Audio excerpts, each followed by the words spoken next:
Nós vamos meditar nessa palavra, nessa noite, uma palavra muito abençoada, uma palavra muito forte, uma palavra assim, muito atual para nossos dias. Então é importante nós falarmos dessa palavra, que é uma bênção, essa sequência, essa série de mensagens sobre o reino dos céus e essa jornada no Evangelho de Mateus. Então nós vamos ler o Evangelho de Mateus, capítulo 24, do versículo 1 ao versículo 13. Mateus 24, do 1 ao 13, que nos diz assim: Jesus saiu do templo. Enquanto caminhava, seus discípulos aproximaram-se dele para lhe mostrar as construções do templo. Vocês estão vendo tudo isso? Perguntou ele. Eu lhes garanto que não ficará aqui pedra sobre pedra, serão todas derrubadas. Tendo Jesus se assentado no Monte das Oliveiras, os discípulos dirigiram-se a ele em particular e disseram: Dize-nos, quando acontecerão essas coisas? E qual será o sinal da tua vinda e do fim dos tempos? Jesus respondeu: Cuidado, que ninguém os engane, pois muitos virão em meu nome dizendo: Eu sou o Cristo, e enganarão a muitos. Vocês ouvirão falar de guerras e rumores de guerras, mas não tenham medo, é necessário que tais coisas aconteçam, mas ainda não é o fim. Nação se levantará contra nação, e reino contra reino. Haverá fome e terremotos em vários lugares. Tudo isso será o início das dores. Então eles os entregarão para serem perseguidos e condenados à morte. E vocês serão odiados por todas as nações por minha causa. Naquele tempo, muitos ficarão escandalizados, trairão e odiarão uns aos outros, e numerosos falsos profetas surgirão e enganarão a muitos. Devido ao aumento da maldade, o amor de muitos esfriará, mas aquele que perseverar até o fim será salvo. Amém. Queridos, essa mensagem, o capítulo 24, ele é conhecido como o sermão escatológico de Jesus, o sermão profético de Jesus, onde Jesus vai falar do futuro, vai falar do que vai acontecer nos fins dos tempos. Então, essa mensagem de hoje, eu não vou conseguir terminá-la hoje.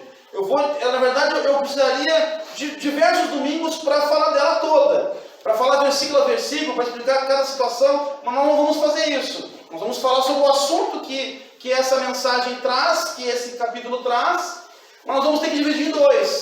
Uma parte hoje e uma parte domingo que vem. E que Deus nos dê graça para transmitir essa mensagem para o coração dos irmãos. Amém. Eu dei o nome dessa mensagem de O Fim de uma Era.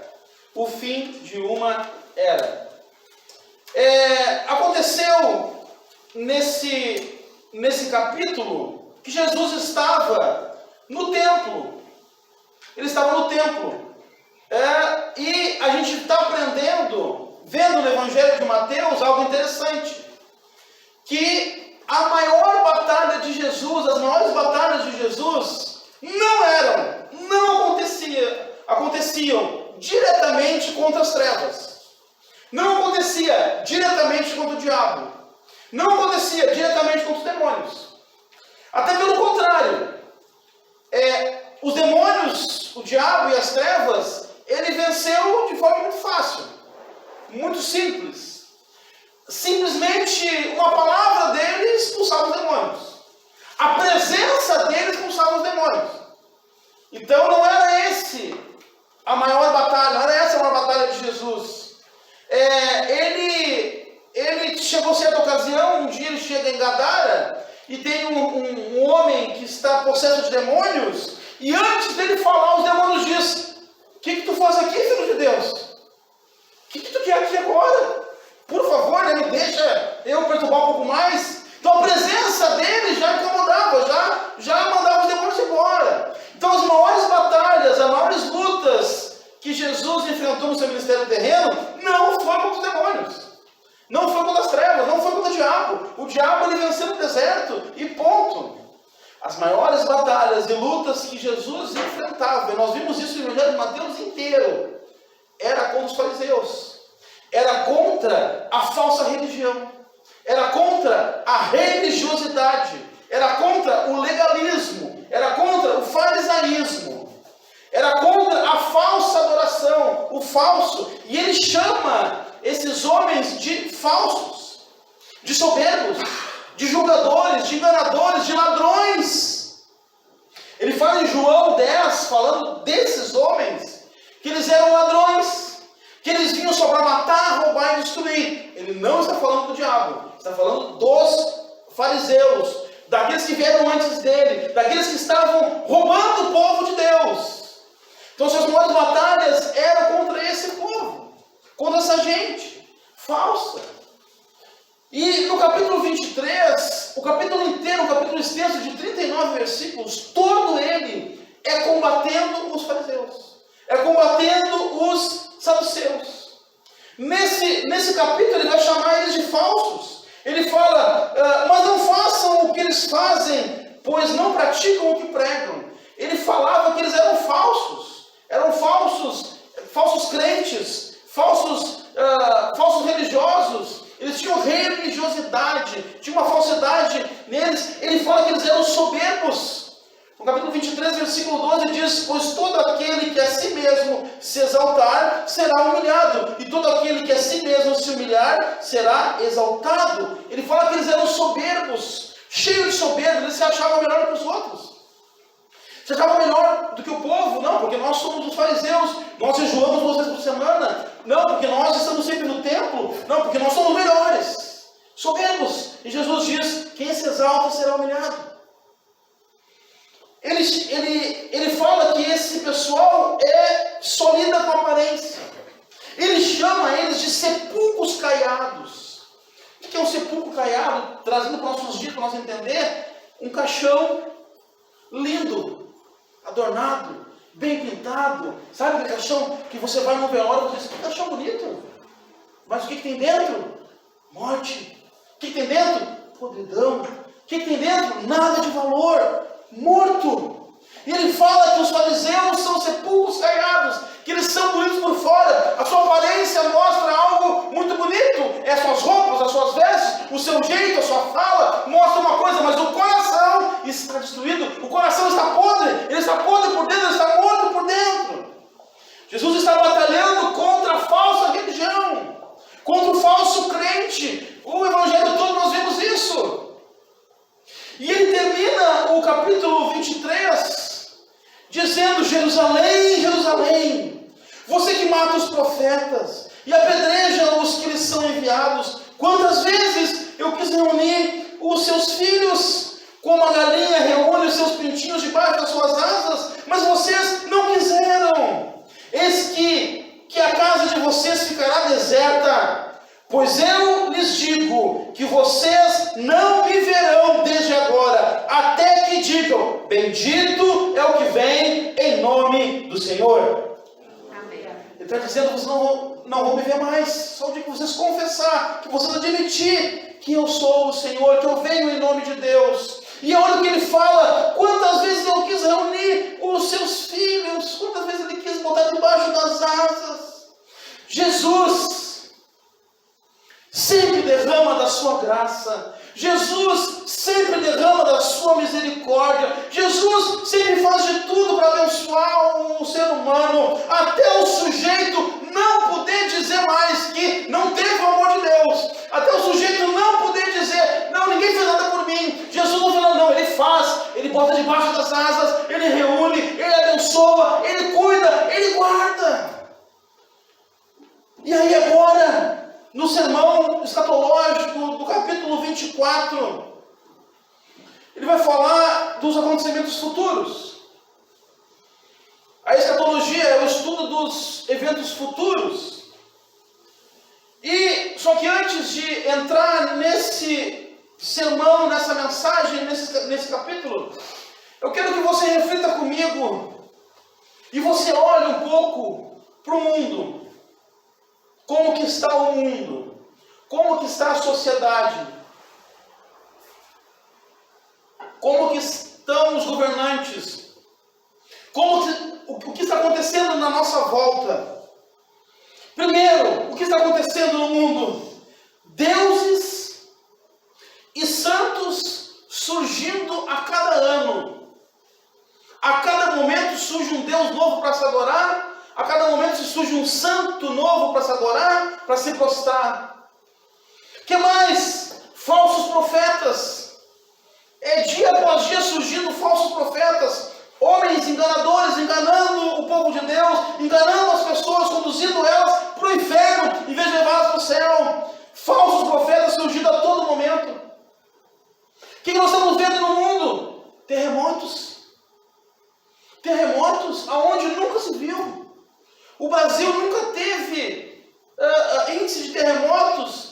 Se dizia, no Brasil não vai ter terremoto, nós estamos em cima de uma placa tectônica. Não vai ter como terremoto. Não tem como ter. Já teve. Já sentimos abalos em São Paulo, no Paraná, em Santa Catarina. Terremotos, maremotos, tsunamis. Tsunamis devastando cidades inteiras. Acabando com a população inteira, matando centenas de pessoas. Nós estamos vendo pestes. Estamos vivendo uma pandemia afetando o mundo inteiro. Quem ia imaginar que uma doença ia acabar com o mundo? Acabar com a economia? Quem ia imaginar que empresas multinacionais iam fechar? Iam embora do Brasil? Como foi a Ford? Como é muitas outras que estão fechando? Quem ia imaginar isso? Não, essa empresa aí está louca, essa empresa é sólida. Pois é, pandemias acontecendo no mundo hoje. Nós estamos vendo pais contra filhos, filhos contra pais, pais colocando filhos na justiça, filhos colocando pais na justiça, pais e filhos se matando, matando uns aos outros, brigas na família, separação de famílias, coisas que para a época de Jesus, isso é impossível. Quem ouviu Jesus dizendo que os pais iam brigar com os filhos com os pais, estão dizendo, ou esse cara é um profeta, ou ele é um louco. Porque em Jerusalém não existia isso. Os filhos respeitavam os pais, honravam os pais, porque a lei de Deus, ele está dizendo, esse cara está louco.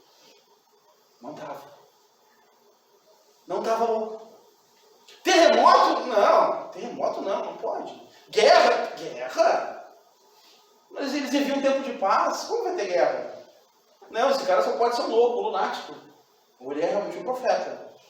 O que mais que nós estamos vendo? A cada dia o ódio, cada vez mais a flor da pele. Jesus diz, o ódio ia aumentar, o amor se esfriar. Cada dia mais o ódio, a flor da pele. As pessoas não têm mais paciência. As pessoas não conseguem mais conversar, não conseguem mais debater. Vai debater com alguém, tu é capaz de tomar uma surra. No trânsito, se tu corta alguém, se de repente cometeu um deslize, ou tu vai avisar, querido, a porta está aberta, ele acha que é a boca aberta, né? Ele já puxa uma arma para... Tá horrível. Não é verdade? As pessoas hoje estão intolerantes. Não consegue brincar mais com alguém. Às vezes o que tu fala, a pessoa entende diferente, ela se ofende com o que tu fala. Não, só um pouquinho, eu não estou falando isso. Não, eu não estou te ofendendo. Aí tem que explicar o que tu falou, para a pessoa entender que tu não está ofendendo ela. As pessoas estão intolerantes, ódios. Namorado matando namoradas porque não aceita que a namorada largou. Nós estamos vendo aí, quase todo dia na TV, o namorado espancando a namorada no elevador, jogando de cima do prédio, esquartejando. Agora nós vimos essa semana um famosinho aí que foi preso porque espancava a namorada dentro de casa. Batia nela como se bate num homem brigando na rua. Violência brutal. Violência doméstica. Mulher apanhando do marido. Também tem marido que apanha da mulher, né? Mas mais a mulher apanhando do marido. Violência. Violência doméstica exacerbada. Violência doméstica cada vez pior. A corrupção crescendo. Corrupção hoje, o que é isso? É uma vírgula no dia a dia das pessoas, a corrupção. Cada vez pior. Gente, você lembra? Antigamente, nós confiávamos nos velhos. E quando nós víamos um velho dizer, não, é um senhor, é uma senhora. Não, isso aí, se ele falou, se ela falou, é verdade, se é isso. Hoje não pode confiar mais nos velhos. Com exceção dos nossos aqui que a gente ama, são crentes. Mas se não são crentes, não se confia mais. Por quê? Porque aquele pilantra era novo, agora envelheceu. E ele continua do mesmo jeito. Porque a raiz aconteceu dentro de casa e ele não foi corrigido. E isso virou o que virou hoje. Cristofobia. Ódio aos cristãos. Cerca de mais de 2.000 cristãos morrem por ano. Só porque é cristão. Só porque confessa a sua fé. Só porque diz que ama Jesus. E aí as pessoas julgam os cristãos. Chamam os cristãos de intolerantes. Chamam os cristãos de homofóbicos. Chamam os cristãos de retrógrados. Chamam os cristãos de antiquado. Chamam os cristãos de quadrados, de conservadores, como se ser conservador é um erro. Como se ser conservador está errado. Mas essas pessoas, hoje, a sociedade esqueceu. Ela precisava lembrar o que o cristianismo fez para a sociedade. A contribuição que o cristianismo deu para o mundo. As pessoas não sabem disso. E hoje julgam os cristãos, mas não sabem o que os cristãos já fizeram para o mundo. E eu listei aqui para mostrar para você algumas coisas que o cristianismo contribuiu para o mundo. Primeira coisa, o cristianismo contribuiu com a educação. As primeiras escolas e universidades foram fundadas pelos cristãos. As primeiras escolas, as faculdades dos Estados Unidos e pelo mundo, Massachusetts, Yale, Oxford, as maiores universidades do mundo foram fundadas por cristãos. As escolas, aqui no Brasil você vê muita escola. Foi cristão que trouxe a educação para o Brasil, a educação para o mundo. O cristão é responsável pelos direitos humanos, que as pessoas defendem agora e jogam contra nós. Mas quem foi o lutador pelos direitos humanos foi o cristianismo. Por causa do cristianismo que existem direitos humanos. Por causa do cristianismo que não existe mais escravidão. O cristianismo contribuiu com a abolição da escravatura. O cristianismo contribuiu para o avanço da ciência. Muitos homens e muitas coisas hoje que a ciência descobriu foi feita pelo cristianismo, foi feita por cristãos. O cristão é precursor das obras sociais. Nossa ação social nós vamos fazer, o cristianismo que começou a fazer. É precursor em ajudar as pessoas, em contribuir com as pessoas, em tirá-las da fome, tirá-las da miséria. O cristianismo que fez isso. O cristianismo é responsável pela democracia. A democracia cristã que preza pelo bem-estar das pessoas, para que as pessoas tenham direitos, que as pessoas possam desfrutar dos seus direitos. Cientistas, inventores, médicos, políticos, historiadores, todos eram cristãos. E olha só, você deve conhecer alguns deles. Sabe quem que era cristão? Galileu. Você vai ter que voltar agora na memória, lá na escola, quem foi Galileu? Era cristão. Francis Bacon, cristão. Isaac Newton. Isaac Newton, você sabe quem é? Sabe aquele da maçã? Não é da Eva. Isaac Newton. Que ele descobriu a teoria, da gravidade. Isaac Newton era cristão. Nelson Mandela, você sabe quem é Nelson Mandela? Sabe, né? Cristão. Martin Luther King, um pastor batista, cristão. George Cuvier, responsável pela paleontologia. John Bacon, responsável pela botânica. Samuel Morse, inventor do telégrafo, sabe o código Morse? Um cristão que inventou. Louis Pasteur foi quem descobriu os micro-organismos vivos, que acontecia? As pessoas lidavam com os mortos, as pessoas lidavam no cemitério e iam dali fazer parto. E as crianças nasciam doentes. Mas como isso? Luiz Pasteur descobriu que tinha micro-organismos que as pessoas levavam nas mãos e iam fazer um parto e contaminavam a criança. Luiz Pasteur, um cristão. Olha a enfermeira dizendo assim, amigo. Na música, você já ouviu falar de Johann Sebastian Bach?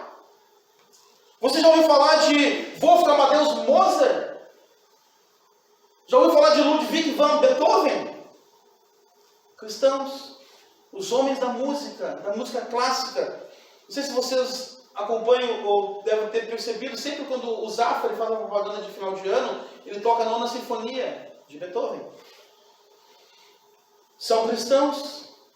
Cristóvão Colombo, que descobriu a América, cristão. Gutenberg foi o responsável porque Lutero, quando trouxe a reforma, ele publicou as Bíblias. Quem imprimiu as Bíblias? O Gutenberg. Nós temos isso hoje por causa de Gutenberg. Quem é Gutenberg? Um cristão. Os primeiros hospitais foram fundados por cristãos. Freud não é cristão, mas Freud descobriu que contando seus problemas para uma pessoa, você recebe cura. Mas eu acho que Freud não sabia que isso já estava na Bíblia. Que Tiago diz, confesse seus pecados uns aos outros e seja curado. Os inimigos do cristianismo deveriam agradecer aos cristãos. A sociedade só é sociedade como é hoje por causa do cristianismo. Hoje nós vivemos um mundo contra os cristãos. As pessoas não olham para trás e só pensam que elas são assim, podem fazer isso que fazem hoje, porque o cristianismo abriu as portas. Mas hoje nós estamos vendo ainda problemas. Nós estamos vendo 5 igrejas novas abrindo por dia. Mas isso é ruim, pastor. É ruim quando é por uma rebeldia. Porque às vezes tem um irmão que está numa igreja, não concorda com o pastor, ele vai para uma igreja para ele. Ele vai lá e faz o que ele quer. Ele bota uma placa e diz que é igreja. E aí ali agora ele faz o que quer. E aí está destruindo a igreja de Cristo. Está propagando um falso evangelho. Tem gente que eu sei, que vem da religião afro, abre uma igreja e dá pasta para as pessoas, dizendo que é igreja. Falsos profetas. O que está acontecendo hoje? A destruição da família.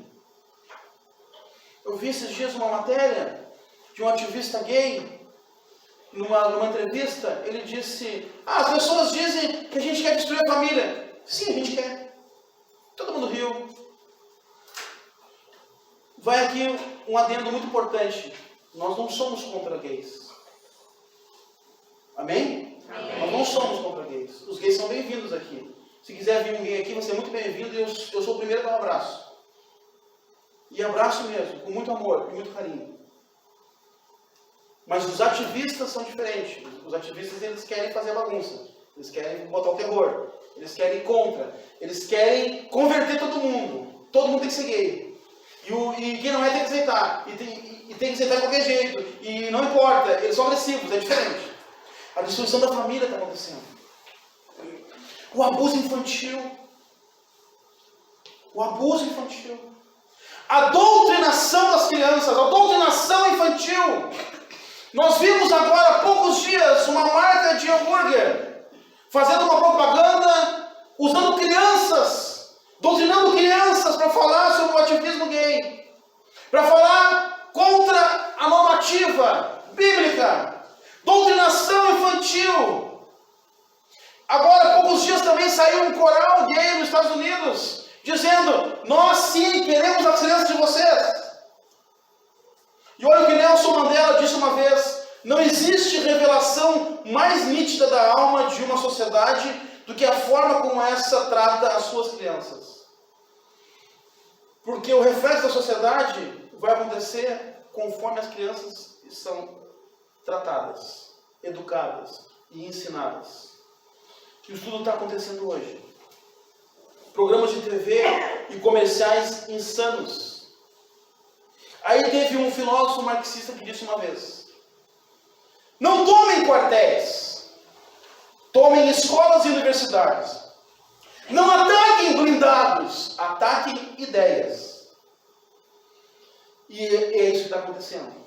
As escolas estão cheias de professores marxistas, as universidades cheias de professores marxistas e ateus, que estão devagar, uma sementinha, uma gotinha, colocando na cabeça das pessoas, influenciando as pessoas, e elas vão mudando de ideia, e elas vão sendo convencidas por aquilo, porque foi feita essa estratégia.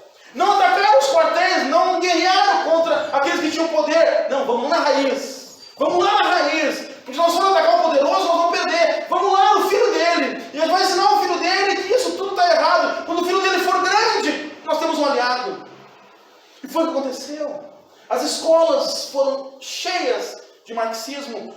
A universidade foi cheia de marxismo.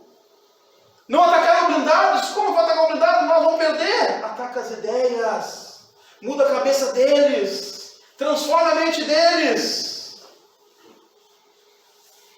O homem é inimigo de Deus, meus amados. O homem é inimigo de Deus. E eu quero desfazer o engano. Existe um jargão evangélico. Tem muito jargão evangélico. Sabe aquele que ouve de alguém e aí vai se repetindo e parece que é uma verdade, mas não é verdade. O jargão evangélico diz assim: Deus odeia o pecado, mas ama o pecador. Mentira. Não é verdade. Quer ver o que diz o Salmo 11, 5, 6? Diz assim: o Senhor põe à prova tanto o justo como o perverso. Ele odeia quem ama a violência. Fará chover brasas vivas e enxofre sobre o perverso, e com o vento abrasadores os castigará. E Mateus 10, 28, presta atenção nesse versículo. Mateus 10, 28. Não tenham medo dos que querem matar o corpo. Eles não podem tocar na alma. Temam somente a Deus, que pode destruir no inferno tanto a alma como o corpo. Isso quer dizer que Deus está contra, está irado com o homem. Ele odeia o pecado do homem, mas ele também odeia o pecador. Porque o pecador é inimigo dele. E o pecador que é inimigo dele merece o inferno e caminha para o inferno. Então Deus vai jogar no inferno tanto a alma como o corpo. Então esse jargão é mentira. Porque Deus está irado com o homem. Mas eu digo uma coisa, portanto não tem medo. Não tem medo, pois quem faz a vontade de Deus, esse ele ama e esse ele dá vida. O mesmo Mateus, agora 29 e 31, diz assim: quanto custam 2 pardais? Uma moeda de cobre? No entanto, nenhum deles cai no chão sem o conhecimento do seu pai. Quanto a vocês, até os cabelos de sua cabeça estão contados. Portanto, não tenham medo. Vocês são muito mais valiosos que um bando de pardais. Quem Deus ama? Quem faz a vontade dele. Quem se entregou para Jesus, esse sim, esse que se entregou para Jesus, Deus abomina o pecado, mas ele ama esse pecador, porque ele se entregou para Jesus, ele tem uma outra vida, agora entregue para Cristo. Amém. Esse Deus ama.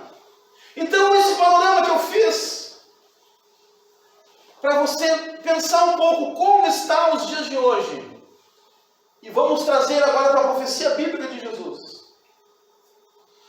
Jesus, ele está no templo, falando com os fariseus, ele sai do templo. Quando ele sai do templo, os discípulos olham para o templo e dizem: olha Jesus, está vendo esse templo? Olha que coisa mais linda esse templo, Jesus. Jesus diz: pois é, não vai ficar pedra sobre pedra. Como assim? Como assim? Eles ficam meio encafifados. Jesus vai, caminha até o monte das oliveiras, do Jardim das Oliveiras, e ele chega lá e eles perguntam a Jesus. Eles fazem 3 perguntas para Jesus. Quando vai acontecer a destruição do templo? Qual é o sinal da tua vinda? E quando será o fim do mundo? Então Jesus, nesse sermão, responde essas 3 perguntas. Quando vai ser destruído o templo? Qual é o sinal da vinda dele? E quando será o fim do mundo? Primeiro ele vai falar sobre a destruição do templo. Vejam, amados, ele está falando essa profecia para o templo. Então algumas coisas ele diz sobre essa destruição do templo. Porque eles ficaram apavorados. Como assim o templo vai ser destruído? Jerusalém está aqui por causa do templo. Nós estamos aqui por causa do templo. Nós amamos o templo. Como assim? Porque na verdade o templo de Salomão já havia sido destruído parcialmente. Zorobabel construiu de novo. Aí de novo ele foi destruído parcialmente. Aí Herodes embelezou ele, construiu de novo. E agora Jesus está dizendo que vai ser destruído todo ele, não parcial, todo ele. Não vai ficar pedra sobre pedra. Uma profecia para aqueles dias. E ele fala: vocês serão perseguidos.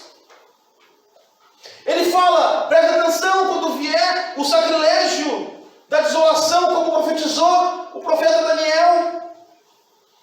E o profeta Daniel fez uma profecia que haveria o sacrilégio da desolação. Alguém ia cometer um pecado gravíssimo dentro do templo. A cidade ia ser cercada, ia ser sitiada. Ia ter um problema sério, uma guerra séria em Jerusalém. Só que isso não aconteceu antes de Jesus. Com o Antíoco Epifânio, já falei isso para vocês, que invade Jerusalém, destrói, mata muita gente. Nabucodonosor mata muita gente, leva cativo. Mas Antíoco Epifânio, ele entra no templo, sacrifica uma porta dentro do templo. Isso é uma profanação terrível e espirra o sangue da porta do templo. Isso foi um sacrilégio terrível. Aí Jesus fala, como profetizou Daniel, agora vai acontecer de novo. Porque as profecias bíblicas, meus amados, elas são cíclicas. O que isso quer dizer? A profecia é feita para a data que o profeta estipulou, que é a data imediata. E a profecia também ela é futura, ela vai se repetir de novo no futuro. Só que não da mesma forma, mas vai se repetir de alguma forma no futuro. E Jesus diz, a profecia de Daniel vai se repetir de novo. Aí Lucas diz, quando vocês virem a cidade de Jerusalém sitiada pelos exércitos, esse é o sinal. Aí ele diz, quando a cidade estiver cercada, nesse dia fujam para os montes, não entrem na cidade. E ele fala algo fundamental que muitos quebram a cabeça lendo esse texto. Porque nesse texto de Mateus 24, ele está respondendo essas 3 perguntas. E chega um momento que ele fala, não passará essa geração até que tudo isso aconteça. Tudo isso o quê? A destruição do templo. Todos que estavam ali iam ver o templo ser destruído. E isso aconteceu. No ano 70, por volta do ano 70, o Tito, que era responsável pelos exércitos de Roma, na época de Vespasiano, invade Jerusalém. E tudo isso que Jesus falou, tudo que Jesus falou aconteceu em detalhes. Em detalhes. A cidade foi sitiada. A cidade foi cercada. Eles foram perseguidos. Foram dias terríveis. Ele fala, dias terríveis para as grávidas e para aquelas que estarão amamentando. Aconteceu algo terrível nesses dias. Terrível. Porque quando eles estavam cercando a cidade, eles proibiram os judeus de sair, trancaram eles dentro da cidade. Alguns foram para o templo e se trancaram lá dentro, para que não fossem mortos. E aí eles não tinham mais comida, ficaram tempos. Esse cerco demorou muito tempo. Eles não tinham mais o que comer, e fome, uns morrendo de fome. Queridos, Jesus profetizou que seria um dia terrível para as grávidas e para aquelas que estariam amamentando. E vocês não vão acreditar o que aconteceu. Não sou sabe porque eu vou contar. Mas Flávio José, um historiador judeu, conta que uma mãe estava amamentando seu filho, morrendo de fome. Não tinha mais o que comer há muito tempo. Não sabia mais o que fazer. Ela amamentando o filho, um bebê, ela tira ele do peito, olha para ele e diz, por que tu vai viver? Para ver tudo isso acontecer? E como que eu vou viver com fome? Eu não tenho mais o que comer. E tu não tem mais por que viver. Flávio José diz que essa mulher matou o filho, esquartejou ele, comeu. Foi um dia terrível para aquelas que amamentavam, conforme disse Jesus. E os exércitos romanos, quando viram aquilo, ficaram apavorados. Aí eles cercaram Jerusalém, cercaram o templo cheio de judeu lá dentro, subiu para as torres para guerrear, resistindo Até que eles não aguentaram mais de fome, também não tinham mais o que comer, não tinham mais o que fazer.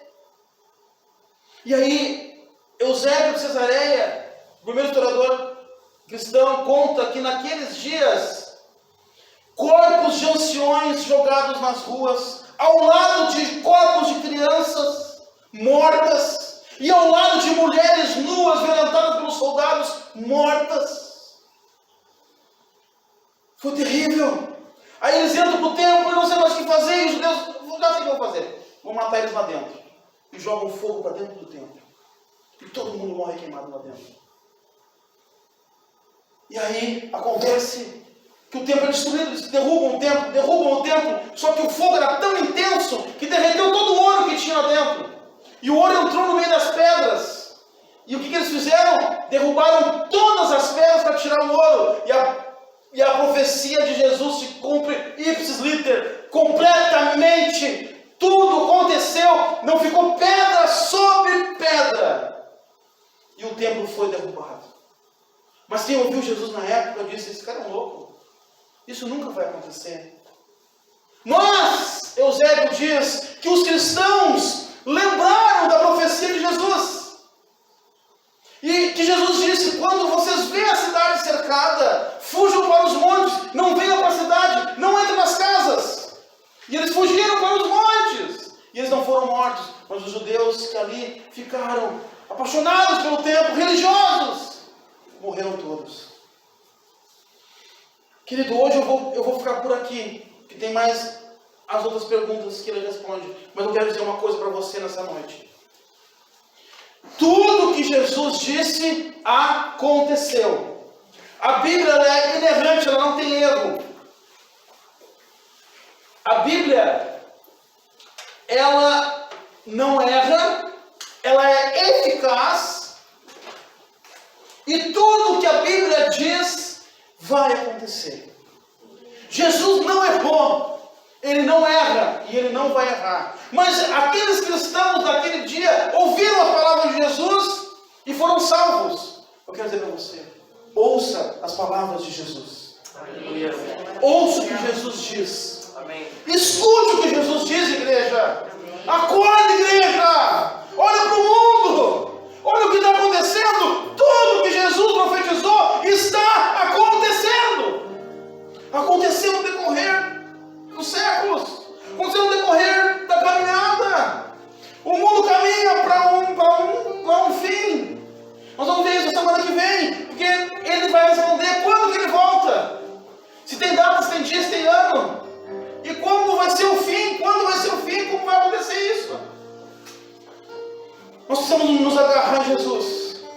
Nós precisamos ser que nem os discípulos, nos agarrar em Jesus, ouvir Jesus. E lembrar, meus amados, a igreja, ela é responsável por todas as bênçãos que o mundo tem. Você é as mãos de Deus na terra para abençoar. Você pode abençoar. Você pode ser piedoso. Você pode fazer uma caridade. Você pode dar um abraço. Você pode, o mundo está acabando, mas nós somos a voz de Deus. Nós podemos levar palavras de cura para o mundo. Nós podemos levar palavras de cura para as pessoas. Nós temos nas nossas mãos o Evangelho. Nós temos a salvação. E Deus colocou nas nossas mãos essa bênção para abençoar outras pessoas. O templo foi destruído por completo. As palavras de Jesus se cumpriram todas elas nos detalhes. Você tem alguma dúvida ainda que a Bíblia não é verdadeira? Você tem alguma dúvida ainda que o cristianismo não é verdadeiro? Você tem alguma dúvida ainda que alguma coisa de Jesus pode falhar? Não, não pode falhar. Ele diz que o mundo passará, mas as minhas palavras não passarão. Creia em Jesus, creia nas palavras de Jesus, se apegue em Jesus. Só Ele tem a salvação para o mundo, só Ele tem a resposta para a nossa vida, só Ele tem a resposta para os nossos problemas. Ele cuida do seu povo, Ele cuida de nós. Ele tem cuidado de nós. Sim ou não? Ele tem cuidado de nós. Quem aqui morreu de Covid? Quem aqui? Quem aqui que não tem um pão para comer todo dia em casa? Ai, pastor. pastor, mas me falta aquele pedaço de carne. Mas você tem o pão. Ele vai meter o pão, não vai meter a carne. Ele tem cuidado de nós. Amém. Ele tem cuidado de você, igreja. As palavras de Jesus são verdadeiras. E nesse momento da história, era o fim de uma era. Era o fim de uma era. Era o fim da era do judaísmo. A partir daquele momento, a profecia dizia, Jesus dizendo em Lucas, que os judeus seriam espalhados por todo o mundo. Meu Deus, isso aconteceu. E ele morreu 40 anos antes disso acontecer. Morreu, ressuscitou e subiu aos céus. 40 anos antes. E aconteceu tudo o que ele disse que ia acontecer. Então entrega a sua vida para Ele. Totalmente para Ele. Eu não sei o que você tem passado, eu não sei o que você tem vivido, eu não sei o que você vem buscar aqui, mas uma coisa eu tenho certeza. Você precisa buscar por Deus. Você precisa buscar pelo abençoador. Você precisa entender que você é a igreja de Deus. Que você é a bênção de Deus na terra. Que você faz parte do reino dos céus. Amém? Vamos ficar em pé em nome de Jesus.